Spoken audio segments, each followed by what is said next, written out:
we now move on to our quite fun session. This is Pitchers and Punters. It's where innovation meets opportunity. So startups will pitch their cutting-edge solutions in clean tech and AI to our jury of investors, to corporates, and to policymakers.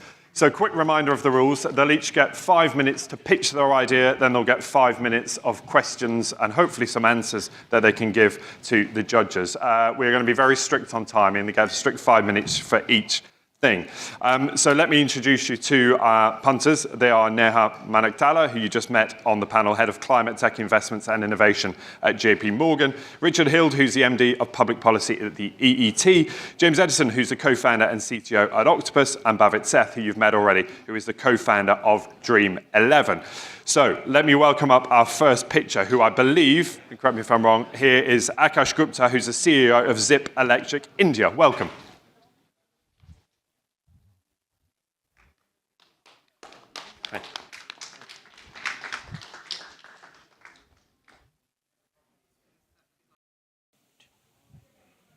Hi, everyone. Good to be here.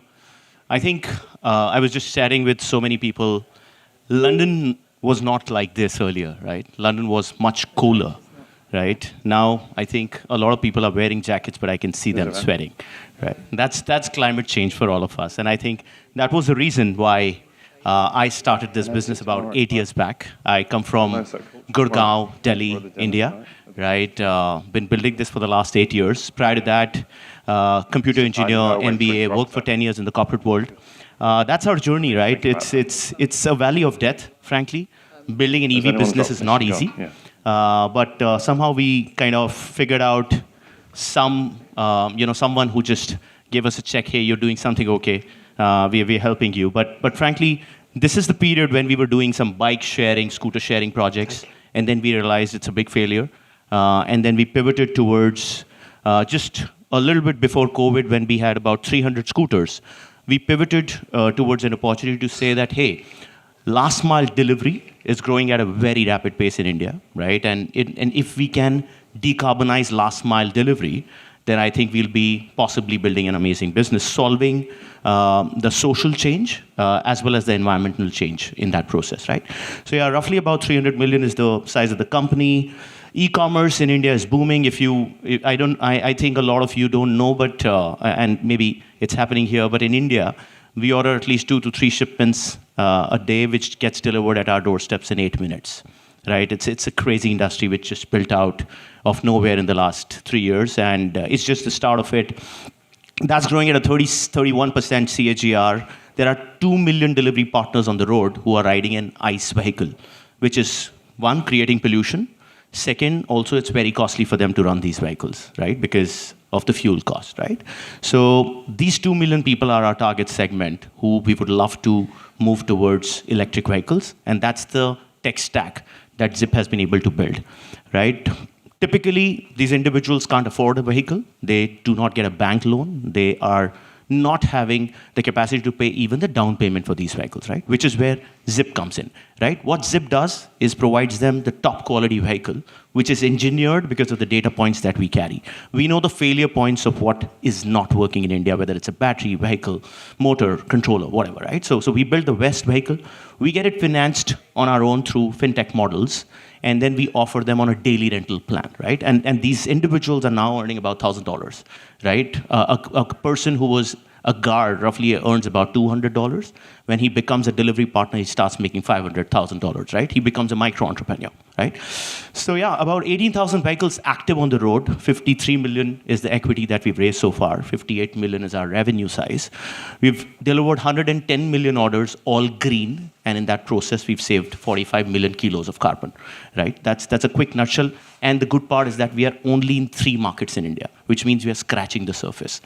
2 million, we are roughly 20,000, so we have 1% of the market.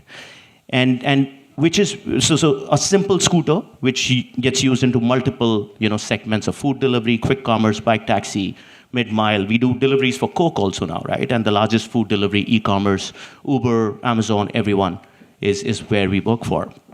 And that's what I was saying, that if a delivery partner moves from an ICE vehicle to a Zypp, he starts saving 20% more, which is $60 on a total earnings of about $300. That's huge if you get that. incentive. Model is very simple. We don't manufacture vehicles. We basically get our OEMs in India to build custom spec for us. We don't buy these vehicles on our books. We have leasing partners who lease it out to us, right? What we are is a tech platform where data plays the key. Data of vehicles constantly gets churned out to bring better efficiencies. Data of delivery partners constantly churns out the best credit profile of who's the person whom we should rent out, right? When we should clock it, when we should unlock it. And it's all IoT enabled, it's all smart vehicles which are running around the road. Yeah. So there's a lot of tech. I think there's a lot of businesses which are built around this, but nobody has been able to build it, one, profitably, second, successfully, right? Because one, EV is new, it's tough. What we've been able to do is to kind of find that sweet spot after failing at least 4 or 5 times, and us after almost touching the valley of death at least 3 to 4 times in this journey, right? I think since the time is limited, I'll take you to the best slide, which is the money slide, right? So India IPOs are going crazy. We have our plans to go IPO over the next 2 to 3 years. What we are planning to do now, while the business is at about a 54 million, right? We are about 6 months away from profitability, which is EBITDA. About 400K is what we burned. Sorry, crazy music. Yeah. The goal that we are trying to achieve is a 500. Akash, we said we're going to be strict on time. Your 5 minutes is up. Thank you, Akash Gupta. Let's take some questions, though, for you from our punters. So just a quick one. What is your biggest revenue model? Is it on basically the NFS? Rentals. So essentially, the biggest revenue is from the delivery partner renting out the bike on a daily basis. Typically keeps it for 10 to 12 months. And my cost is half of the rental because I am, leveraging the data. And none of the banks can finance this guy because he does not have a CIBIL score or a profile, right? That's the power that we are able to do. And plus the uptime of the fleet, right? The tech basically looks at the data points and drives him to do more, which is why the customers also love it. So any delivery that my delivery partner does, Zomato, which is the largest food delivery company, pays me 5% on top of the delivery fee, and it routes through me. So I see that, hey, this guy has done 20 deliveries, he's made about $20 today. Can he pay me the $3 that I'm looking for? So it all flows into a single data stack. Yeah. What's your so you're a tech company? Yeah. But what's your sort of defensive position? Is it the technology, or is it actually the market share and the relationships and contracts you have?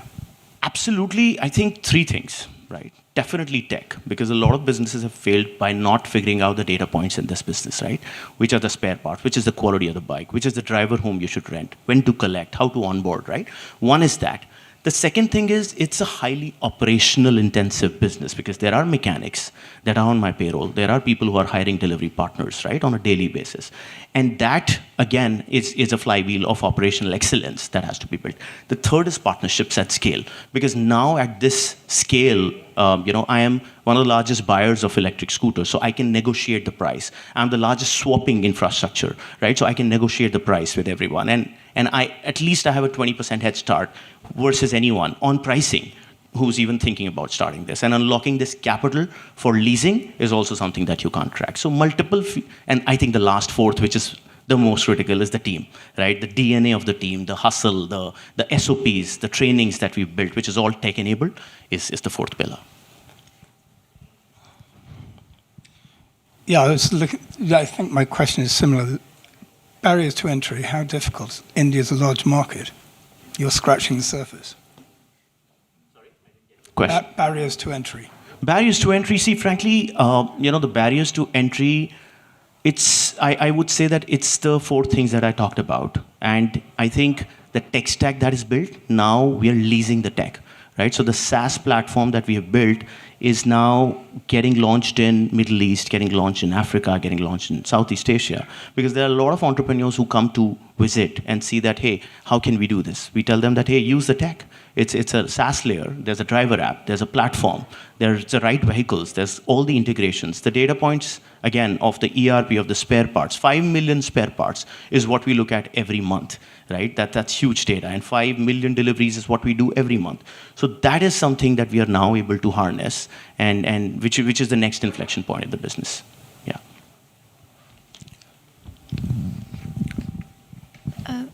Just a question on margins and how you think about that and, growth going forward. Sure. What does the next phase look like for the business? Great question. See, so far, the last 7.5 years, I think the one thing that we were doing was growth, right? 6 months back, I said that growth is done. We've grown from X to 3X in a year, X to 2X in every year, right? Now is the time for us to, kind of look at profitability. So within last 6 months, we did a lot of interventions, right? So we increased our pricing by 30% in the market, which is something that we felt that maybe 6 months we won't be able to grow because of crazy price increase. But we did that, the business reduced by 3%, right, in 2 months. Now the growth is back again. The next thing that we did, hey, customers, also the B2B customers, you need to pay more price because I have so much demand, right? There's 1 lakh open orders that I have, 100,000 open orders that I have. I'm at just 20,000. So we renegotiated that, hey, you need to pay us more. The third thing, I looked at some efficiencies within the team. Can I put tech and AI into a lot of processes? Rationalize a bit on the team. And now we are, so we are about 10% contribution margin positive, operationally profitable. We are just, kind of less than 200K into our PAT negative, right? So just the next 5,000 vehicles I deploy, we are profitable, which is the point of maybe the last pitch that I answered in here in the question, that we are just closing the last 10 million of our Series C, which unlocks potentially a $500 million round, $500 million chase of the current valuation, which is also looking like a $70, $80 million round. That's what we are essentially closing at the moment. Yeah. Thank you. Yeah. Thank you so much.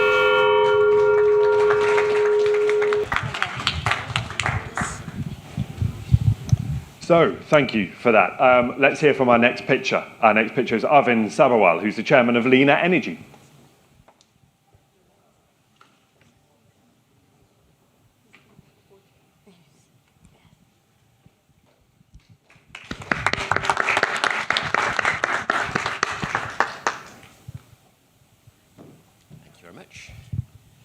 Okay, thank you, everybody. Hopefully you can hear me. Thanks all for making time at the end of the day. Definitely the graveyard shift, and they've got the temperature, as everyone talked about, nice and warm for us.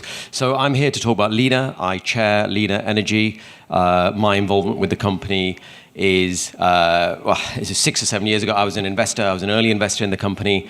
And then I'll make my confession as I did to Greg Jackson earlier in our smaller session. I'm a stand-in. Okay, my CEO is probably the most commercial CEO you'll come across in cleantech, Will Tope, and he's not here. So I got the last-minute call to be here in this room and spend time at the India Growth Forum, which has been fantastic. So congrats to Manoj and the team. So Lina Energy is an interesting company. We're based in Lancaster. We are a university spin-out. We evolved from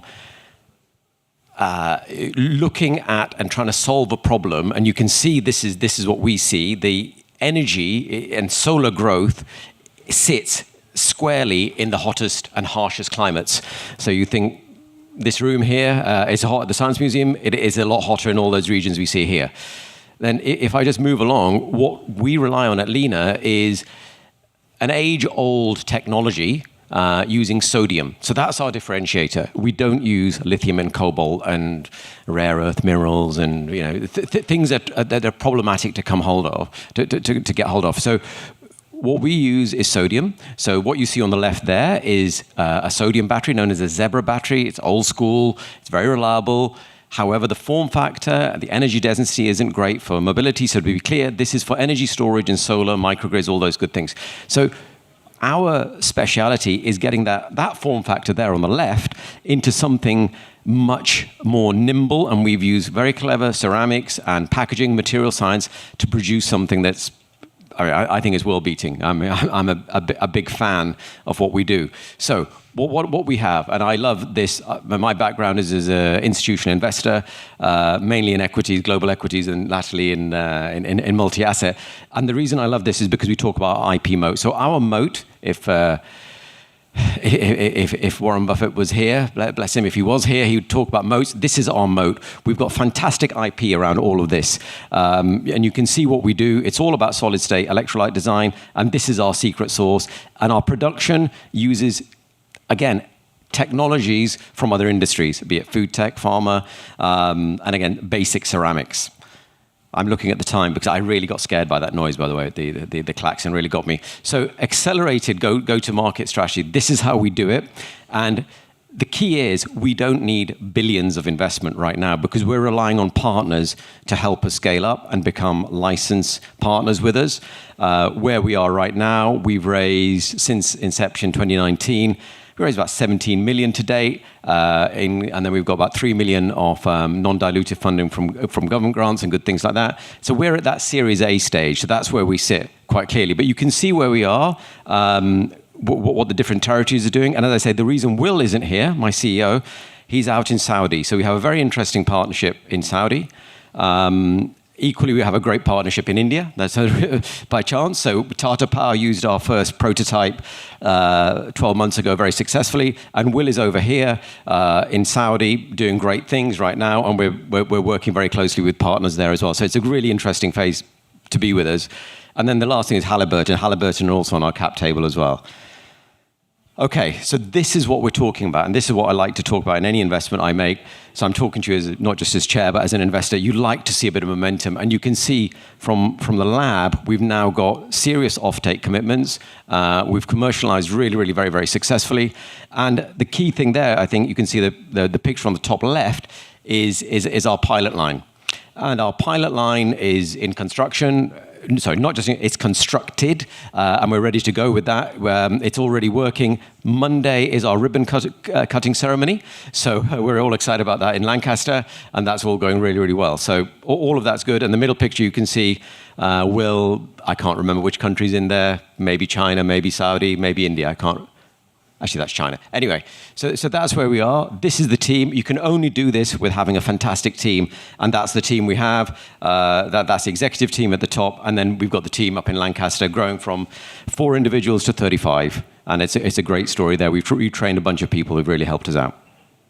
Okay, my watch is saying 5. I'm waiting for a klaxon. If you don't want a klaxon, there we go. Okay.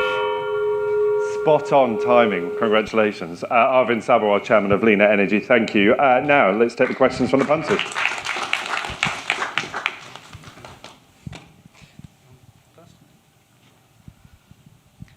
I'm holding the mic, so you have to go first.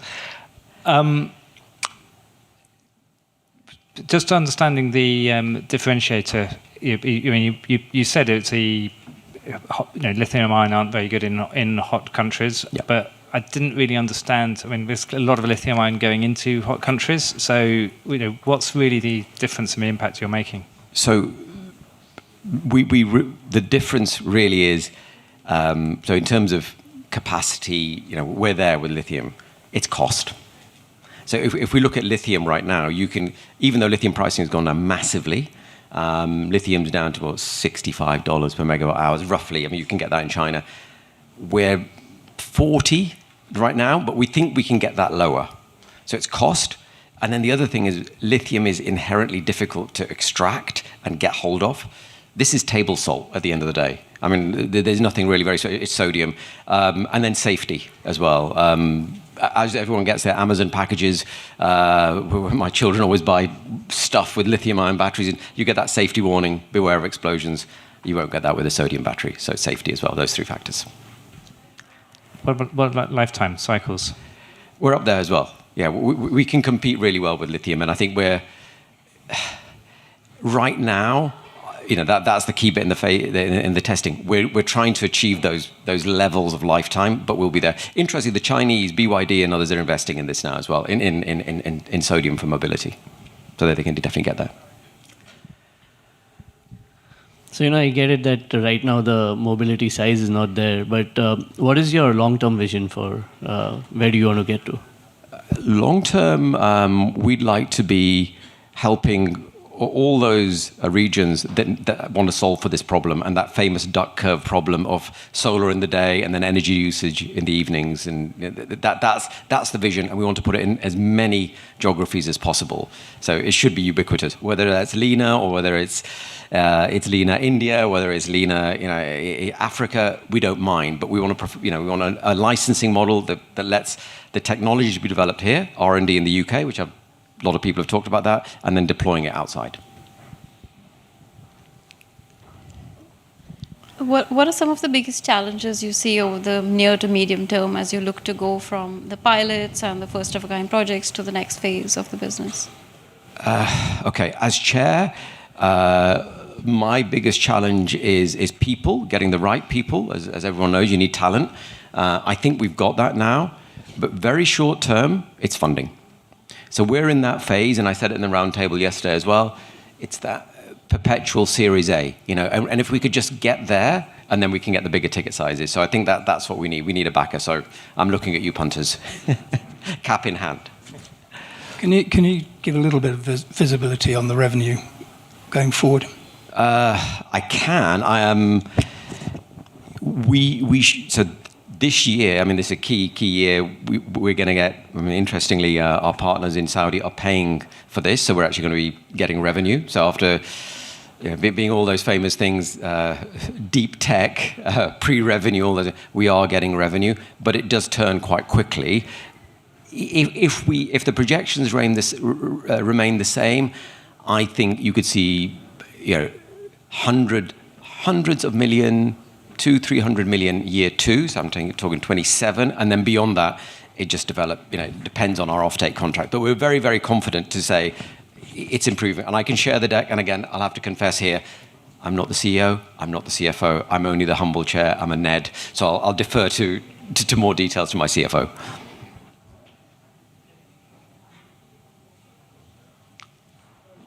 Anything else? And that looks like 10 to me as well, 10 minutes. Thank you all very much. Thank you for your time. Enjoy the rest of your day. Bye-bye.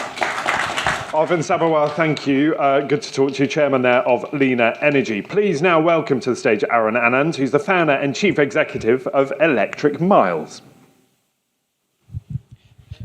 Hello, hi. Okay, so the time moves very quickly here, so I'll crack on.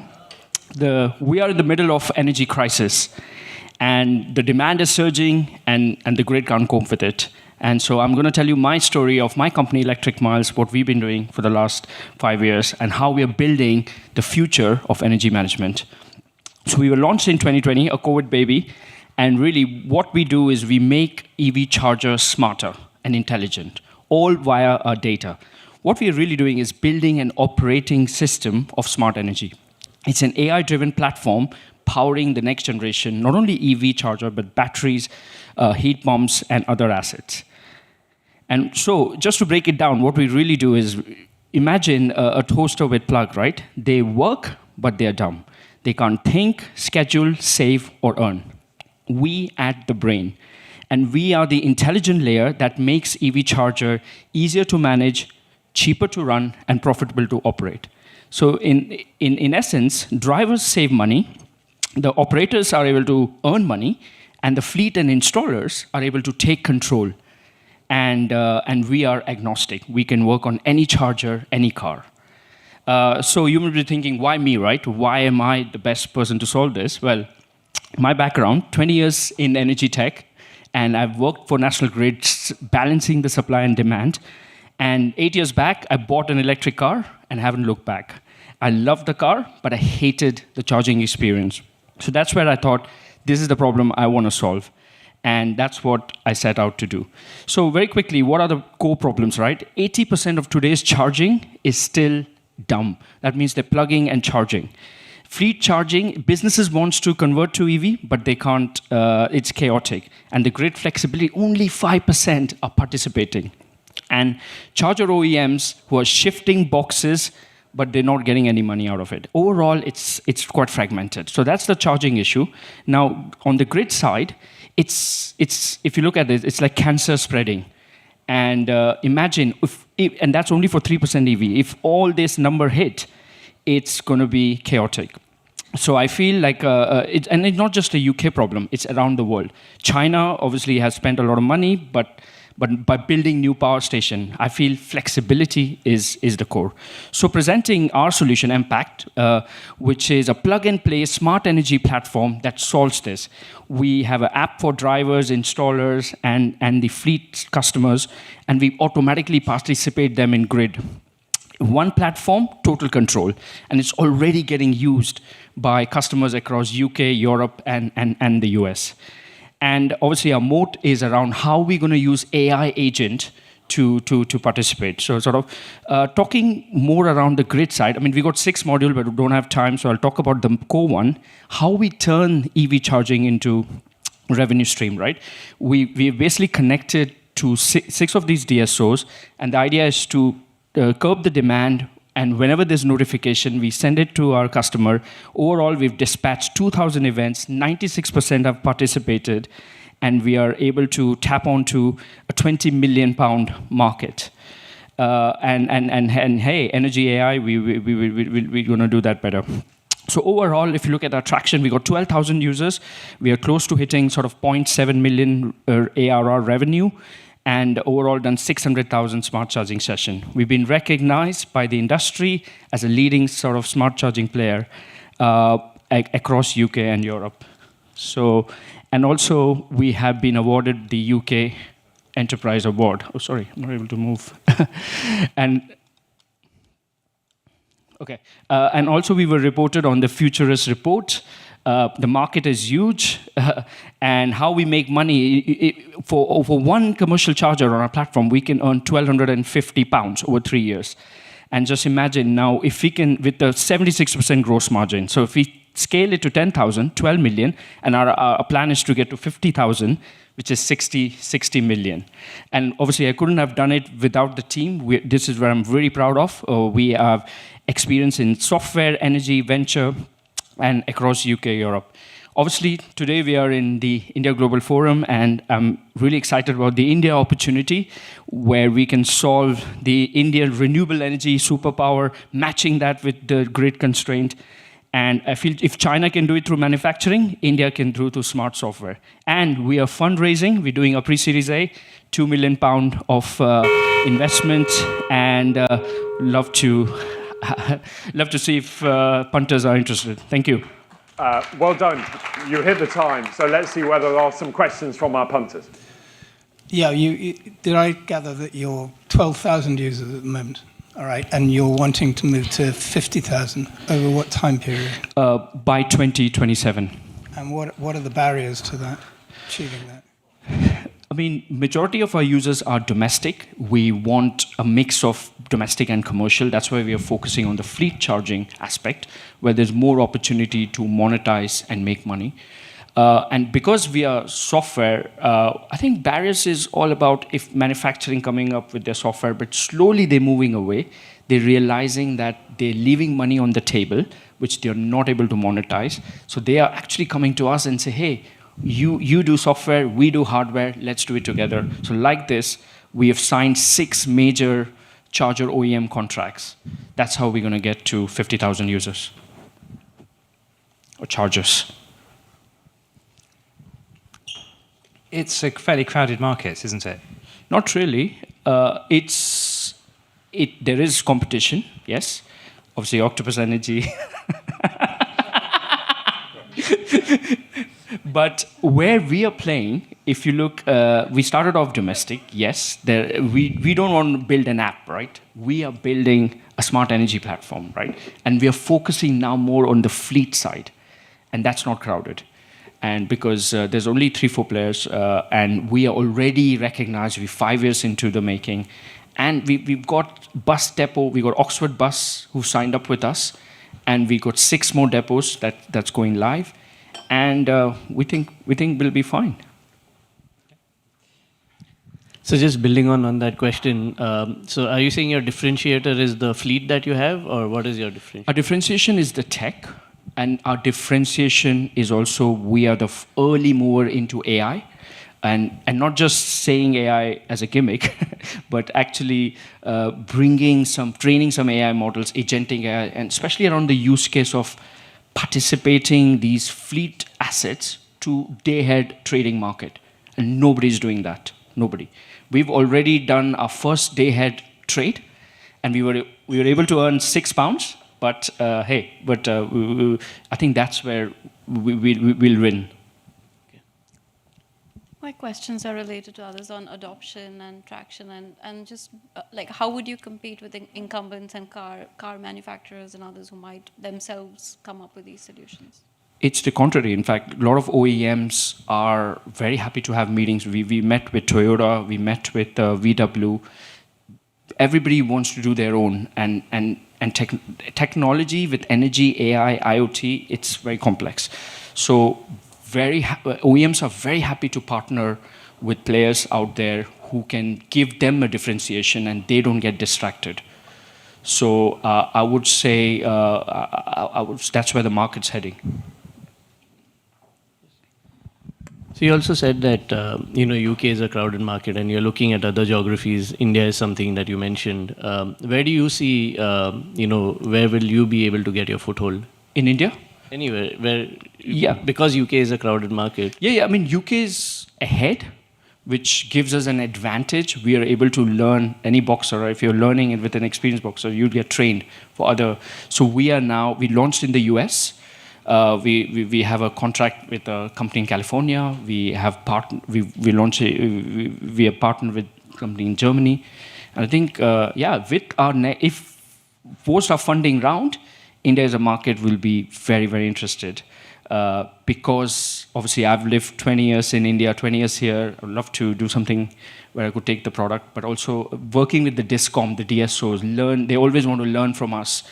And I feel we will have an edge because India's got 50,000 electric buses, and we can trade that energy with the grid, and that will solve the whole grid problem, at least for some of the states in India.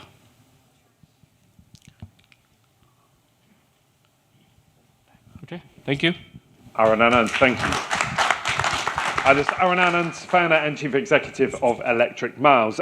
Last but not least, please welcome Matt Candy, the chief executive of Steamology Motion UK. Thank you. So, hello, my name is Matt Candy, and I'd like to introduce you to Steamology. Industrial heat takes up 2/3 of industrial energy demand, almost 1/5 of energy consumption. The global diesel engine market was worth $236 billion in 2024. Steamology, zero-emission steam, heat and power, embraced the hydrogen and circular economies, eliminating emissions, replacing fossil fuels in heating and diesel engines. Over a decade ago, the Steamology team broke the land speed record for a steam-powered car. The project gave us experience in high temperature and high-pressure steam and steam turbines. We broke the record. We still hold the record. We didn't smash it. And this inspired us to take a new approach for zero-emission power. At the heart of all Steamology projects is the combustion of hydrogen and oxygen, creating clean, green steam. There is no carbon, there's no NOx, there's no SOx, there's no particulates. The only product of combustion is hot steam.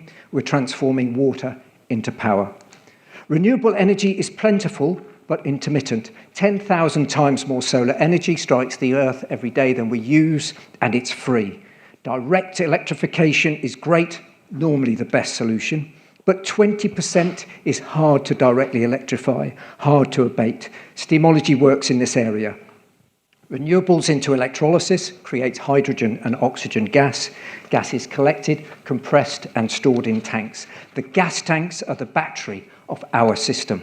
When the sun's gone down or the wind stops blowing, energy is demanded. We burn the gas in our steam generator. Steam delivers useful heat or power. The water can be returned for electrolysis, and all products same the same modular core technology. Steamology adopts a cradle-to-cradle approach, avoiding rare and toxic materials, engaging with the circular economy, meeting ESG targets. Steam engineering is reliable, robust, resilient, well understood. However, the way we've been raising steam from fossil fuels has made a major contribution to the climate emergency, and Steamology patent-granted steam generators deliver clean, green steam coupled with low-risk, proven steam engineering. So, steam-in-a-box solutions decarbonize industrial steam and heating, 20% more efficient than conventional boilers. Closed-loop operation returns the water that is required to produce the hydrogen, and we're operating in Surat, India, decarbonising coal-fired textile processing. Steam turbines have played a successful part in maritime propulsion for over 130 years. Steamology completed a 300 kilowatt workboat bollard pool test. We've got approval in principle underway with Lloyd's Register. We're currently working with leading naval architects developing zero-emission crew transfer vessels. We have a commercial rail project with Eversholt Rail, Arup Engineering and freight operators Freightliner, delivering a full-size, full-scale 2-megawatt rail freight locomotive. There are 630 in the UK, addressable market in North America, 38,000. Compared to hydrogen fuel cells and battery alternatives, we've got 3 distinct advantages for high-power applications. Much more energy dense, much more cost-effective, much longer life. Our Dream Steam team holds the world speed record for a steam-powered car. Over the years, we've been awarded 4.2 million in grants, some EIS seed investment, and a number of awards. We're transitioning from private and grant-funded projects towards sales and licensing revenue. We're looking to raise 2 million for the next 18-month journey to commercialization. Investment for certification and production development for pilot-scale deployment alongside strategic recruitments. We're developing commercial relationships with ZF Transmissions, Eversholt Rail, Scottish Power Renewables, and key players in the industrial steam industry. Our B2B customers will be driven by legislated net zero targets and already have the human skills and capital means of production. No tooling is required, no gigafactories. We're ready today. A likely trade exit would be to one of the main global diesel engine manufacturers. An example of this was the recent diversification of Cummins' purchase of Hydrogenics for 290 million. So my name is Matt Candy. Thank you for listening, and please let me know if you have any questions. And together, we can make green power make a difference. Matt, thank you very much. And you beat the gong. Congratulations, the only one to do so today. Well done. Let's see if our punters have any questions. So I know my esteemed colleagues here will have much more idea on climate, but at least from my view, a lot of companies have tried hydropower and none of them have really succeeded significantly. What makes you different, which should allow you to succeed? So we have a high efficiency. So because we operate in a closed loop, we access the high heating value of hydrogen, which is 39 kilowatt hours, so 20% more than anybody else. We have genuinely zero emissions. Hydrogen burns very hot, 2,500 degrees C. If you put hydrogen in an ICE engine, which a lot of our friends and people do, there's no one answer, but that's zero carbon, not zero emission.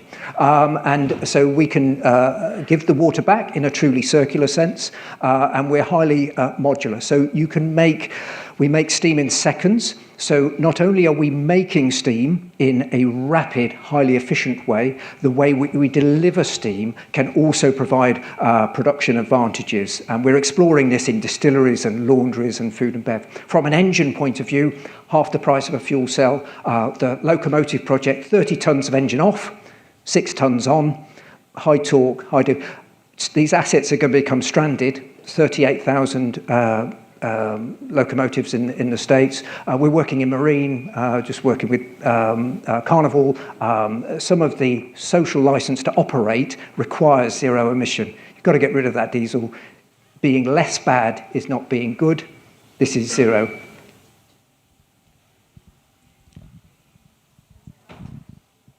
I'm just trying to understand it a little bit. Yes. Kind of like what's in the box when you've got the car or the train? And is it sort of like you are tanking the hydrogen and oxygen in cylinders? Correct.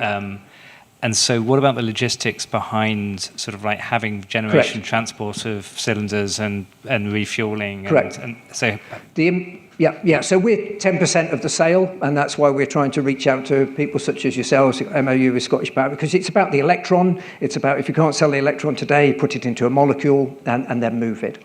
On an industrial setting, steam as a service co-located with the electrolyzer is ideal.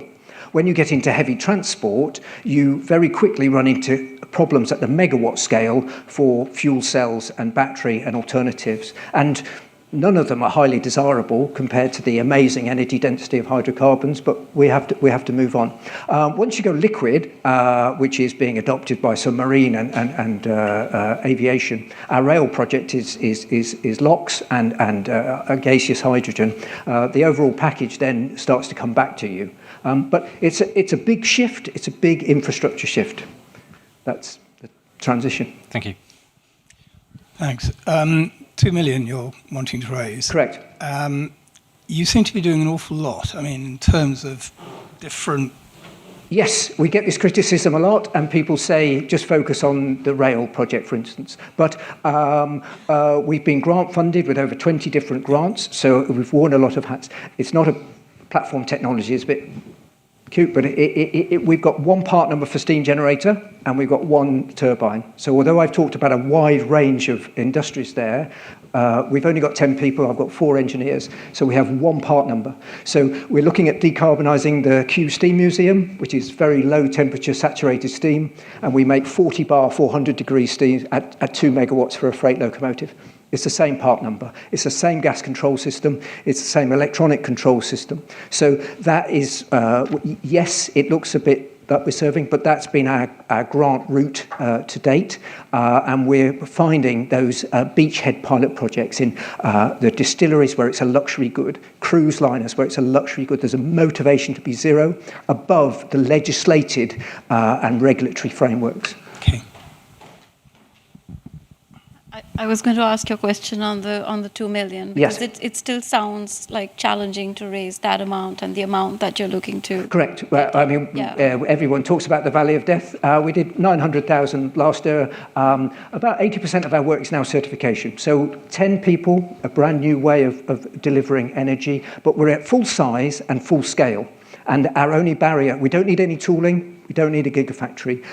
It's highly modular. So each steam generator does 100 kilowatts or 600 steam, and that's the device that we're selling and we're all concentrating on. So that allows us, we've already working through the Pressure Equipment Directive and ATEX and DESIR and understanding the installation requirements. So certification towards insurance. We're working with the insurance industry. What paperwork will you need from the certification people in order to sell?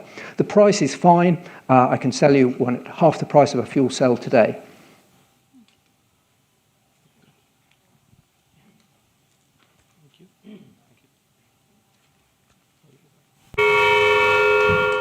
There goes the bell. Thank you. Good afternoon. Thank you very much, and thank you very much for inviting me to have the honour of presenting this award.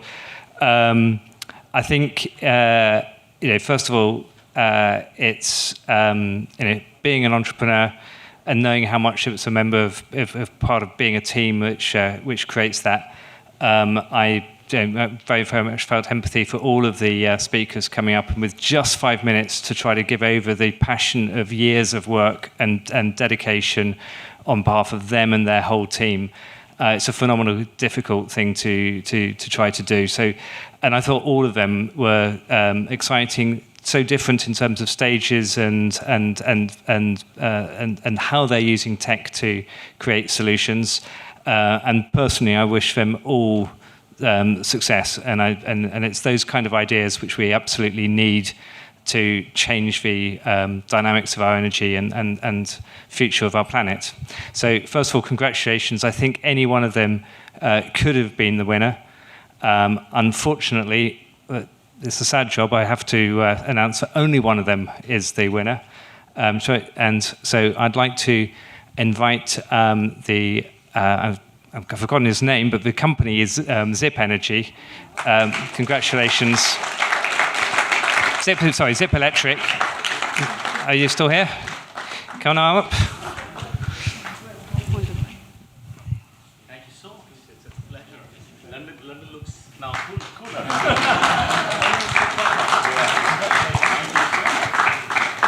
Just good for the team. Yeah. Thank you.